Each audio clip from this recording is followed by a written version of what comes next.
Alors monsieur, que pensez-vous de Florent de Ma Vie dans le Var? Ah, il s'en va.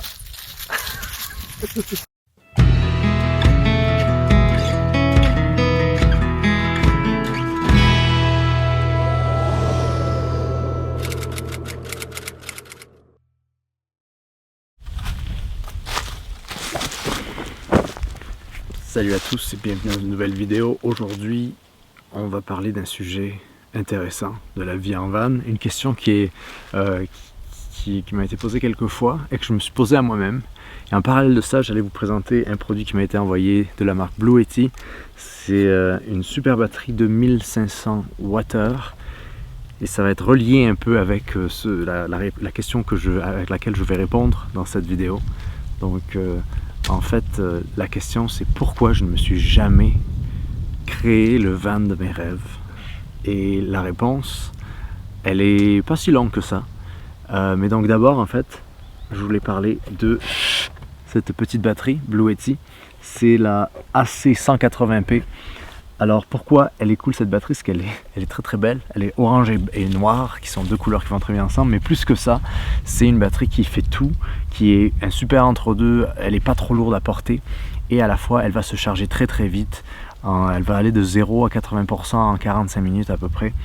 Et elle a un pic à 1800 watts. Donc c'est très avantageux d'avoir ça. Et elle a un coût assez abordable aussi. Et elle m'a été envoyée gratuitement évidemment, comme je le dis tout le temps. Ces présentations de produits sont des produits que j'utilise ou que j'utiliserai moi-même si je vous les présente ou que je trouve cool à présenter, et aussi ils me permettent de continuer à faire vivre cette chaîne YouTube. Donc voilà pourquoi il y a des présentations de produits. Et ce que j'aime beaucoup avec cette batterie là et ce range là de batterie, en fait, n'en déplaise à ceux qui se font leur système tout seul, et je les admire aussi, parce que c'est vrai qu'on peut passer le temps à se faire sa propre batterie lithium, à se prendre son propre onduleur, et tout un système comme ça qui est certes beaucoup plus facile à réparer. Et je pense à, je crois, Philippe, l'ami de Olivier de Kangouvan, qui lui fait tout par lui-même, et je trouve ça très très cool parce que ça te permet vraiment d'avoir un système que tu connais, que tu peux facilement réparer et qui est plus financièrement avantageux. Cela dit, aujourd'hui ces génératrices solaires, pour des gens qui n'ont pas nécessairement le temps ou qui veulent pas avoir trop de complications dans leur système, et bien ce système là c'est l'idéal pour eux, et c'est très relié en fait à la réponse à la question initiale de cette vidéo, qui est pourquoi je ne me suis jamais fait mon van de rêve. Et si je devais faire mon van de rêve, qu'est-ce que ce serait? J'utiliserais à 100% ça. Je me simplifierais la vie, mettrais panneaux solaires sur le dessus et une ou deux batteries comme ça, une principale et une annexe. Et j'en ai fait assez des présentations de produits, et il y en aura d'autres de ces batteries-là. Une autre présentation que je vous ferai, ce serait sur comment ça fonctionne, et parce que je sais qu'il y a beaucoup de gens, pour vous c'est évident, mais pour d'autres, et qui m'ont envoyé ce commentaire, je vous ai lu, vous m'avez dit mais tu montres jamais exactement comment ça fonctionne. Alors parce que pour moi c'est très très facile à utiliser, mais j'avoue que pour des gens peut-être plus âgés, ou des gens qui sont un peu moins technologiquement enclins à comprendre ce genre de trucs-là, ça peut être un peu, surtout que c'est tout en anglais ou en chinois, donc ça peut être un peu déroutant, et donc je ferai une autre vidéo pour vous expliquer un peu comment ça fonctionne. Mais pour moi en fait c'est l'idéal, parce que ça va coûter moins de 1000 $ à peu près, ou 1000 €. Après vous avez des systèmes beaucoup plus gros. Il y a plein de marques qui font ça. Blue Yeti, c'est très difficile c'est une de ces marques là qui est là depuis très longtemps. Ils ont 5 ans de garantie et tout ça. Donc en général, je privilégierais des marques de ce type là qui font ça depuis longtemps, qui ont beaucoup de volume, qui en vendent beaucoup. Vous voyez beaucoup d'influenceurs et de micro-influenceurs comme moi. Je ferai un podcast là-dessus d'ailleurs, sur les influenceurs et la van life. C'est la nouvelle saison du podcast. Si ça vous tente de me suivre, allez sur toutes les plateformes de podcast et sur mon Patreon, et je parle des influenceurs et des van-lifers. Mais attention d'ailleurs, parce que sur ce podcast là on aborde tout sans vraiment les tabous et les filtres de YouTube. On est très gentil sur YouTube, mais tout ça pour dire que oui, cette marque là c'est une des marques assez connues que vous connaissez sûrement, et il y a des raisons pour ça. Et donc si je devais faire mon van, le campeur de mes rêves, évidemment que j'utiliserais ça pour simplifier tout le système électrique et faire partir toutes les lumières Même les machines, j'ai déjà utilisé ça, je ne l'ai pas filmé parce que j'étais trop occupé à faire fonctionner une mijoteuse avec ça. Il y a beaucoup de vanlifers qui utilisent juste une mijoteuse. Moi je commence de plus en plus à juste faire mijoter des trucs, d'autant plus que avec la chasse en parallèle de ça, j'ai beaucoup de viandes qui sont des viandes pas que des steaks, en fait des viandes plus longues à cuire. J'aime beaucoup faire ça, de la cuisine à cuisson lente. Et donc, vous pouvez faire fonctionner une mijoteuse là-dessus. Vous pouvez faire fonctionner n'importe quoi. J'utilise ma scie sauteuse. Et pareil, si je devais faire mon van, par le passé, pourquoi je n'ai jamais fait mon van de mes rêves? C'est parce que j'étais limité en matériaux, limité en connaissances et limité en matériel et en puissance et en batterie, en fait, pour faire marcher tous les outils dont on a besoin pour se construire une habitation mobile, ou faire des réparations ou construire de A à Z quelque chose. Et donc la raison pourquoi, c'est qu'avant on n'avait pas ces machines là à prix si abordable. Il n'y en avait pas autant, et je me souviens même une autre marque qui s'appelle Jackery qui est assez connue aussi. Ils faisaient pas, c'était un peu les seuls sur le marché, et Blue Yeti est arrivé avec des machines beaucoup plus grosses, et d'autres marques aussi que vous connaissez sûrement, que j'en ai fait la promotion déjà, pour pouvoir opérer n'importe quel outil. Comme je disais, j'ai fait marcher une scie sauteuse, une disqueuse, enfin tout ce dont on a besoin pour charger toutes les batteries des perceuses et des visseuses et tout ça. Et aujourd'hui, ce serait beaucoup plus facile si je devais faire mon van, ce serait pas un van, je vais en parler un peu, si je devais faire mon habitation de rêve. Alors on se tourne de bord pour que j'ai le soleil dans la face.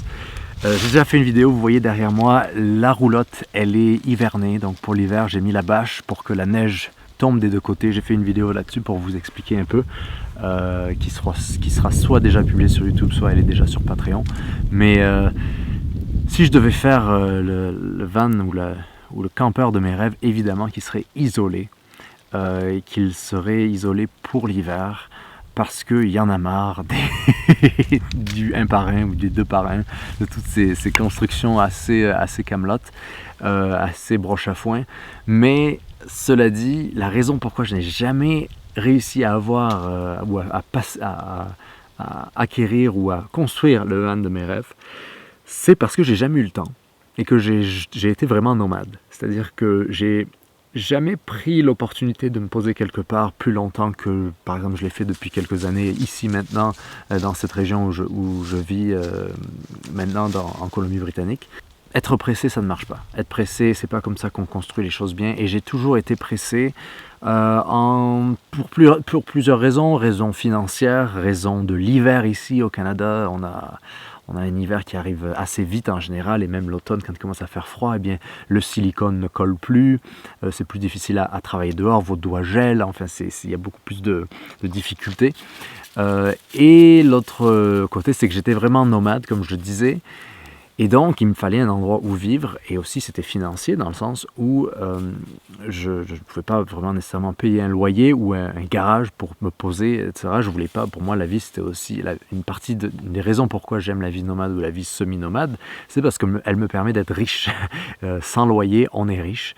Et donc c'est un peu une de ces raisons-là pourquoi j'ai jamais passé le temps et pris le temps à construire mon van, parce que je n'avais jamais plus de 1 mois ou 2, ou sinon l'hiver arrivait, alors que pour se construire une habitation sur mesure, il faut compter entre 2 et 6 mois, je dirais. 2 mois si vous y êtes à temps plein, mais il y a toujours des imprévus et il faut prendre le temps. Et par le passé, j'étais aussi beaucoup plus anxieux, et j'ai beaucoup travaillé sur ça depuis l'année dernière. Et j'étais très anxieux à faire les choses vite, et c'est pas comme ça que ça marche en fait. Et c'est pour ça que j'ai toujours pris des habitations qui étaient déjà un peu converties, que j'ai ensuite aménagées, ou sinon comme cette roulotte là, une caravane déjà aménagée, qui est parfaite en fait pour mon utilisation, mais qui l'hiver a certaines limitations, ou même en termes d'utilisation, évidemment que c'est à soi de s'adapter à ces véhicules récréatifs déjà construits, comme des camping-cars, des roulottes, etc., ou même des vannes aménagées, au lieu de les adapter à son utilisation. Bon, ça va faire beaucoup de véhicules que j'ai depuis toutes ces années. Ça fait depuis fin 2015, début 2016 que je suis nomade à véhicules aménagés. Et donc, je commence à avoir pas mal d'expérience sur comment vivre à temps plein en plus dans un pays froid. Si je devais faire mon habitation, j'ai aujourd'hui assez d'expérience pour être confortable et à la fois me poser. Et j'ai aujourd'hui beaucoup plus de connaissances. Pour moi, le but, ça a toujours été de faire ça cheap et que ce soit rentable. Et à la fois facile, d'où l'utilité de ces batteries-là qui permettent de tout simplifier. Plus besoin de trouver des cellules ou des batteries à décharge lente, un onduleur, ensuite d'avoir un convertisseur MPPT et plein de choses. Vous avez juste besoin des panneaux solaires et de votre petit boîtier. Et ces nouvelles machines, plus on avance, plus elles sont bien faites et elles vont durer des milliers et des milliers de cycles. Ces batteries au lithium LiPo4 ou LiFePO4, lithium phosphate. Mais tout ça pour dire qu'aujourd'hui, en plus il y a une garantie qui vient avec, mais elles vont durer entre, je dirais, 3-4 ans et 6-7 ans à ces batteries-là, alors que les 12 volts à décharge lente à plomb sont complètement dépassés, coûtent super cher et ne sont pas du tout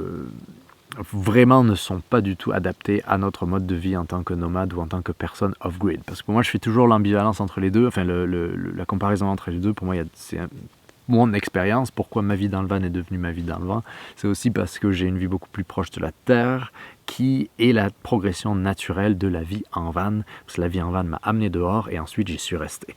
Et en dehors des villes, c'est ça que je devrais dire. Et ensuite j'y suis resté et j'ai réappris à être humain faisant partie de cette terre-là. C'est un peu ça l'idée. Et donc la raison pourquoi, voilà les raisons pourquoi j'ai toujours pas le véhicule aménagé nomade de mes rêves. Et c'est aussi parce qu'il n'existe pas ce véhicule-là. Il ne sera jamais assez suffisant pour vous. Et en parallèle de ça, ça va dépendre de là où vous êtes dans la vie. Moi, aujourd'hui, si je devais me faire un véhicule, ce serait soit un camper pour être sur un camion ou une roulotte, encore de nouveau une roulotte, mais beaucoup plus simple, avec un poêle à bois, avec une batterie comme ça, et avec une pompe à eau sans électricité, vraiment à pied. Et après, un bac à douche qui est aussi là où on mettrait la toilette sèche, un gros réservoir d'eau qui est isolé, une très bonne isolation de au moins 1 pouce, voire 1 pouce et demi, ou sinon d'uréthane complet, de shooter à l'uréthane, comme on dit en bon québécois. Et ensuite, juste hasta la vista, quoi. Et de dire ça comme ça, c'est très simple. Aujourd'hui, la réalité, c'est que les véhicules sont devenus très très cher. Je pense que j'ai pas un ego assez gros pour dire que c'est ma faute, mais j'ai contribué aussi à rendre la vie en van très cool, alors qu'à la base c'est une vie de gueux, c'est une vie de pouilleux, et aujourd'hui c'est devenu un peu à la mode, et surtout avec ce qui s'est passé dans les 3 dernières années. Le voyage à petite échelle, qui a été mon dada pendant toutes ces années, que j'ai écrit un livre là-dessus, j'ai fait la promotion de ça, et bien c'est devenu vraiment durant les 3 dernières années quelque chose où on pouvait moins voyager légalement.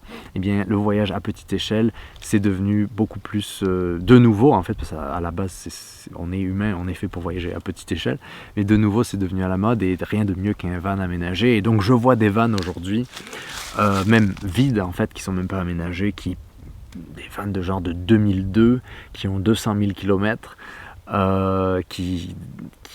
des gens vont vendre pour 10 000 $ ou des choses comme ça. Je suis sûr que c'est la même chose dans vos pays, peu importe où vous regardez ça, dans vos régions. Et donc voilà toutes les raisons pourquoi je n'ai toujours pas non plus de ce véhicule aménagé nomade. C'est que je suis pas resté assez longtemps et la vie m'a amené à être nomade parfois par moment où je n'avais plus vraiment de temps ou de moyens pour investir dans un projet à moi. Mais ça viendra peut-être, même si j'ai d'autres projets. Cela dit, je vous le partagerai si ça arrivait. Et en fait, tout ça pour dire que la leçon là-dedans, c'est qu'il n'y a pas vraiment de bon moment pour le faire. C'est maintenant ou c'est peut-être une autre fois où vous adaptez à ce que vous avez. Une des questions que je reçois parfois, c'est comment commencer la vie en van. C'est vraiment ce qui fait le plus peur à tout le monde. Le plus simple, c'est d'utiliser le véhicule qu'on a et de s'y adapter, ou de prendre un véhicule qui a quand même un bel espace de vie. Je ne suis pas du tout fan de ces petits véhicules-là, c'est quelque chose d'assez temporaire. Mais viens ici, come on, please. Come on, buddy, come on. Oh. Et aussi, comme vous voyez, j'ai un chien. J'ai un chien et ce chien-là, il a des besoins et c'est pour ça que j'aimerais faire, si je devais faire un véhicule, je ferais un véhicule qui est très simple qui est très facile à nettoyer. Léo perd ses poils en plus et vient la saison de l'hiver et de l'automne, il y a de la boue partout, de la neige partout. Donc faire un sol très simple, enfin toucher toutes ces choses-là. Donc voilà, mais dans un petit véhicule, ben, votre espace de vie va être limité. Mais tout ça pour dire que ouais, c'est assez intéressant comment pendant 7 ans j'ai parlé de vie en van, mais moi-même j'ai jamais vraiment parti de zéro un projet et je pensais que ben, je répondrais à cette question dans cette vidéo tout en vous présentant ce produit là parce que à mes yeux ces choses là c'est vraiment ce qui a changé la donne pour les van lifers, le côté abordable, le côté bien fait et le côté facile. En fait ça permet vraiment aujourd'hui d'avoir un kit tout fait et je crois beaucoup en ça, de rendre un véhicule très simple, d'autant plus que j'aime beaucoup les véhicules utilitaires, que ce soit un pick-up ou un van ou une remorque utilitaire.